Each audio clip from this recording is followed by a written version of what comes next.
เตจับชิดไอเก่งนะวานาปัตตาสุตตา jungle tickets รู้สึกว่าวันอุจไปเสจุนตัวที่เสวิเสียละจีกุตุเย็นเจ้าอีกะใจบิชิวอีหลังกองละบิชิวมันปันเตหลังอินนะแล้วเสจุนกองบิชิวมันว่าเบกะลูกกองจะได้เก่งกวนเหกะปายอุยนะเที่ยโหไหลละจูอีหามีกองละโหปันเตใจบิชิวอินนะแล้วเสจุนกองละบิชิวมันจะเลยบีคิวตัวที่จะเลยปลาไหลบินนะอีตัวที่เอาเป็นไอ้สีนี่อีอับบอยเซ็งขี้ไหลเจิงเหลี่ยมอะโบเซ็งขี้ไหลละอีอับบอยเตียซิมอะโบเตียละอีซิมเมลาวะเบเบียดละแล้วอีเบอับบอยไก่ทวดละแล้วก็อูใจสู้ยาวยองในมีกี่ละแต่สิกองกาเซเจียตัวไออุยกะโยอะขันคอทันนะว่าจะเลยบีคิวเองกายในควันกวนนะอาศิเสียวละว่าต้องกิมตัวที่จะเลยปายไหลบินว่าตัวที่จะเป็นนี่ว่าไออาบอยเซ็งขี้ไหลเจิงเหลี่ยมอะเบเซ็งขี้ไหลละว่าซิมเบเตียละว่าซิมเมลาวะเบเบียดละแล้วว่าเบไก่ทวดละแล้วใจสู้ยาวยองให้มีเกียโก้ขันคอทันนะโอจะได้บีคิวกวนเนี่ยวะเองกายหลีคุยอะไรปายอุยเสียงโอจิแม่สิเสียงโอจิยิดนะอีโบเองกายตัวเดียวเป็นละแล้วก็อูบีคิวมันจะได้บีคิวตัวที่จะเลยปายอุยอะแล้วเดียวเป็นอ่ะอีอาบอยเซ็งขี้ไหลเชิงเหลี่ยมอ่ะเบเซ็งขี้ไหลละอีซิมเบเตียละอีซิมเมลาวอ่ะอาซาบะเบเบียดแล้วอีเบไก่ทวดละ但是在需要用的物件假设只大为甲药用弹用吹啦แล้วอาจจะบีคิวเองไกอันในควันเสียวละว่าต้องกินตัวที่จะเลยปายอุ้ยว่าตัวที่จะเป็นอ่ะว่าอาบอยเซ็งเจิงเหลี่ยมอ่ะเบเซ็งขี้ไหลละว่าซิมเบเตียซิมเมลาวเบเบียดละเบไก่ทวดละ但是在需要用的物件用弹นะ但是ว่าชุดแก่อ่ะ唔是เบทันใจสู้ยาวยองในมิเกียละแต่สิ講假設只ตัวอุยกะโยละแล้วอีกวนแล้วนี่ที่จะบีคิวอ่ะเองกายหลีคุยอะไรปายอุยละอีโบเองกายก็ติดตัวเอาเป็นละที่สายบิคิวมันจะเลยบีคิวตัวที่จะเลยปายอุยละอีตัวที่เอาเป็นอ่ะอีอาบอยเซ็งขี้ไหลเจิงเหลี่ยมอ่ะเธอเซ็งขี้ไหลละอีซิมเธอเตียละอีซิมเมลาวเธอเบียดละอีไก่ทวดละ但是在需要用的物件ขันคอทันเดียวละแล้วเลยบีคิวเองไก่กวนนะว่าต้องกิมตัวที่จะเลยปายอุ้ยว่าตัวที่จะเป็นนี่ว่าซิมอ่ะเจิงเหลี่ยมทันเดียวละว่าซิมเตียละแล้ว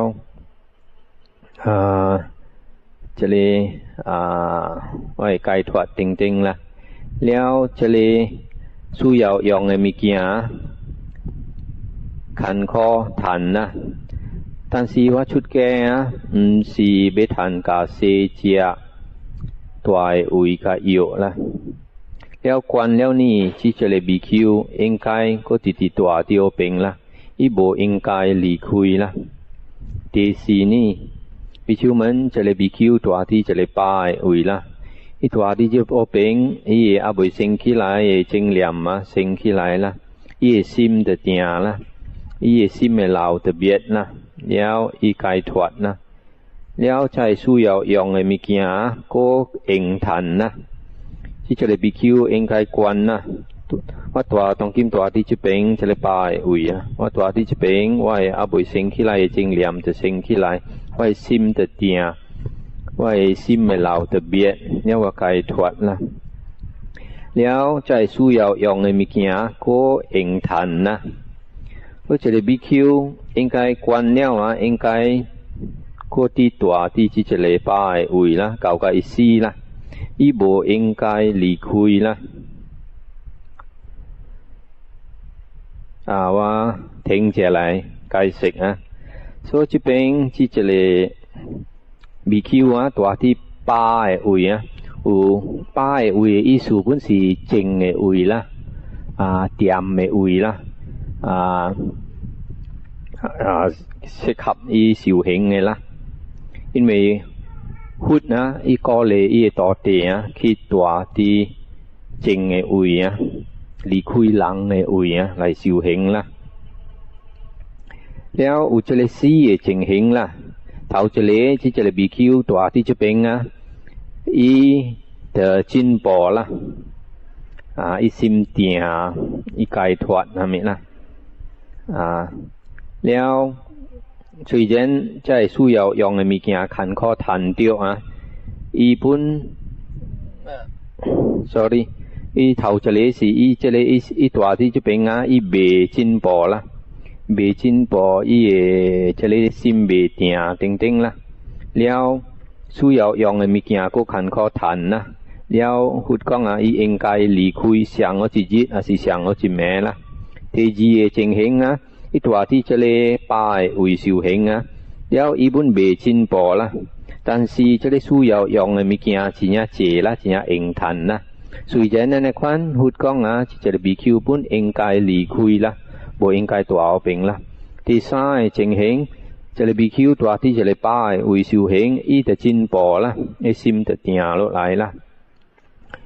แล้วสุยเจนจะเลยสู้ยาวยองในมีกี่ขันข้อทันนะปุ่นอีเองไกก็ติดตัวเดียวเป็นละโบเองไกหลีคุยละแต่ซีเจงเหงจะบีคิวตัวที่จะเลยป้ายอุยสิวเหงแล้วอีจินปอละอีซิมแต่เตียลไหลไกถวดนะมิละแล้วสู้ยาวยองในมีกี่ก็เองทันนะแล้วหุดก้องจะเลยตีซีเจงเหงอีเองไกตัวเอาเป็นเก่าไกซีละโบเองไกหลีคุยเลยอุยละso si จะเลยซีเจงเหงสั่งในควันหุดก้องจะเลยบีคิวอีน่ะสิตัวที่กินจะเลยชุนสิกินจะเลยโปกันสิตัวที่จะเลยกอกแก่สั่งในควันซีเจงเหงละน่ะสิก้องอีโบจินปอแล้วเท่าจะเลยอีโบจินปอแล้วสู้ยาวยองในมิกี่ก็ขันข้อทันนะอีเองไกหลีคุยเสียงอจิจิสิเสียงอจิแม่ละเตจีอีตัวที่จะเลยอุยสิวเหงแล้วอีก็เบจินปอละ但是สู้ยาวยองในมิกี่เองทันนะจิญาเจละสุยเจนในควันหุดก้องอีปุ่นเองไกหลีคุยละเตซ้ายเจิงเหงหุดก้องอีตัวที่จะเลยอุยละแล้วอีจินปอละอีซิมเตียลไหลละแล้วสู้ยาวยองในมิกี่อีขันข้อทันพุ่นโหอีพุ่นเองไกติตัวเดียวเป็นละโบเองไกหลีคุยแต่ซีเจิงเหงอีตัวที่จะเลยอุยแล้วอีจินปอละซิมเตียลไหลติงแล้วสู้ยาวยองในมิกี่ก็เองทันนะจิญญาเจละอันในความนี้เองไกตัวเอาเป็นเก่าไกซีละโบเองไกหลีคุยละแล้วหุดก็คล้องละบิคิวมันจะเลยบิคิวตัวจะเลยสูหูละอีโคจะเลยสูหูละแล้วเสียงในควันนะอุจะเลยซีเจิงเหงละอีตัวจะเลยสูหูแล้วอีเบจินปอละเท่าจะเลยแล้วสุยเจนสู้ยาวจะเลยสู้ยาวยองในมิกี่ก็ขันข้อทันนะอีเองไกหลีคุยเสียงอจิจิสิเสียงอจิแม่ละแล้วอีน่ะสิตัวเตจีเจิงเหงอีตัวจะเลยสูหูแล้วอีก็โบจินปอละซิมเบเตียโลไหลติงละ但是需要用的物件真正济真用谈啦อันนี้ควันบนโหอีเองไกหลีคุยเลยอุยละเองไกหลีคุยเลยสูหูละที่ซ้ายอีตัวจะเลยสูหูแล้วอีจินปอละ但但是咧需要用嘅物件看可谈真呀少啦，所以在那款伊应该直直对咗这里疏忽啦，忙离开啦。第四嘅情形，这里 BQ 对这里疏忽，了伊进步啦，伊心定落来定定啦，了咧需要用嘅物件個真呀多啦，驚應談啦，安尼款伊應該對咧疏忽搞個意思啦，無應該離開啦。所以這裡四嘅情形，所以時陣講嘅這邊就係 BQ 歡喜啊，加時陣講嘅話啦，這裡經講嘅了啦，這邊，所以這邊啊，這裡經真呀好用啦，就是講咱若是愛修行啊，蝦米位咱應該大，還是蝦米疏忽咱應該對啦，這邊或是講安尼款嘅四嘅情形啦，咱是愛看啦。就是講頭一個內情形呢，是講你大啲咧位，也是你對一個疏忽，你無進步啊，你應該離開啦。但是你若是大一個位，也是你對一個疏忽，你進步啦，了你應該個啲大後邊啦，無應該離開啦。所以這裡安尼款嘅法啊，真係好用啦，對一個人愛修行啦。了，但是那個愛想，佫有別個經啦，或有學別個教法啊，別個這個standard 啊，水準啊，互咱想蝦米位啊，咱應該大應該修行嘅啦。這個經就是講，或講你若是大這個位啊，這個暗啊是這個位啊，有這個老輩出家人啊，如有ท่านมวย法加戒律嘅啊，呢是適合嘅位嚟大啦。是講這個老輩出家人就係長老嗰邊啊，識加經加識加戒律嘅啦。就安尼款嘅人有正見嘅啦，安尼款嘅位你應該大啦，安尼款嘅疏忽你應該對啦。แล้วก็有別個經啊，咱若是看本有安尼款嘅法啊，甲咱ตัวโล咱應該大啦。當今真濟人啊，咱愛因為咱唔知啊，真濟人去聽蝦米疏忽出名嘅，伊愛對啦。特別佛講蝦米疏忽甲蝦米法本好啊。咱愛比伊講嘅法甲經甲戒律啦，但是有對經甲戒律咱會接受啦。但是無對經甲戒律佛講咱無應該接受啦。所以安尼款嘅